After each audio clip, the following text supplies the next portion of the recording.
जब जब दहला विश्व हमारा, जब जब दहला विश्व हमारा, और जब जब बेमकसद खून बहा, चीन रूस जापान सभी ने भारत को एक दूत कहा, भारत को एक दूत कहा. My warm greetings to dignitaries. I am Mahira from Chhattisgarh, and I am here to speak on the topic of peace building and reconciliation, ushering in the era of no war. Taking pride in India's history is one of the parch prans given by the Prime Minister in the age of Amrit Kal. And looking back at history, it is a proof that India has always been a harbinger of peace. No war does not mean that we have no reason to fight war. It only means that we give importance to peace by following values of compassion and forgiveness. It was the value of compassion that even after winning the war in Kalinga, Samrat Ashok decided to never wage a war and spend his entire life to preach the message of peace to countries as far as Greece. It was the value of forgiveness that even after the British sent our soldiers to world wars and our farmers to famines, Mahatma Gandhi still chose ahimsa and satyagraha for independence. Taking inspiration from India, Nelson Mandela also chose to forgive the apartheid regime in South Africa.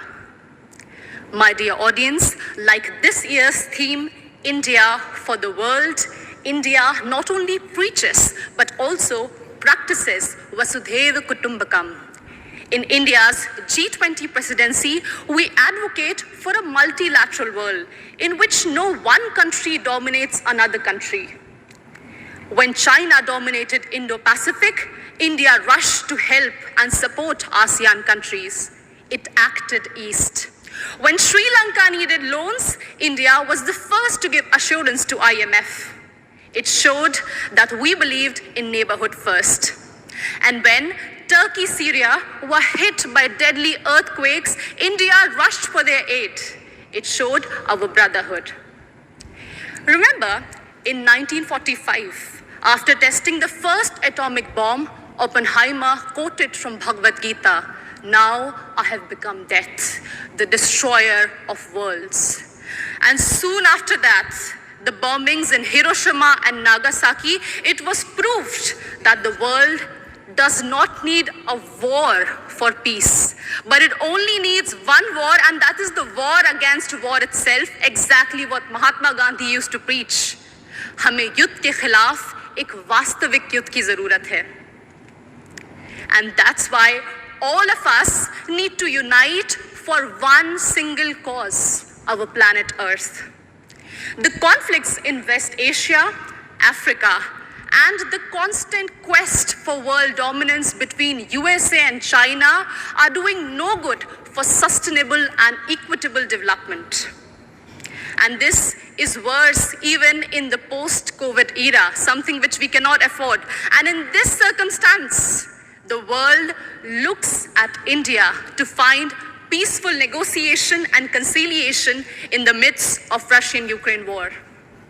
As the voice of Global South, we believe that few rich countries which have caused maximum war and pollution in the last century should pay for their mistakes by helping and not holding back technologies from poor countries. I understand that we might be divided by borders, but we believe that our culture, sports, and ideas could unite us. And in this condition, the world looks at International Solar Alliance for an equitable solution to green energy transition. Our jawar, bajra, and ragi are being celebrated as superfoods in the world today. And the world looks at Ayush for a healthy lifestyle. My dear audience, when one youth from Naxal-affected area of Abujmar in Chhattisgarh can strive and participate in international football, it inspires so many of us to strive for a home that is free of conflict and full of opportunities and growth. In us, in each of us, lies immense ability to solve any internal or external conflicts through peace, passion, and compassion. बढ़े चलो यही निदाए वक्त है, ये कायनात, ये ज़मी, ये कहकशा का रास्ता, इसी पे गामज़न रहो, अमन की राह पर चलो. Thank you so much.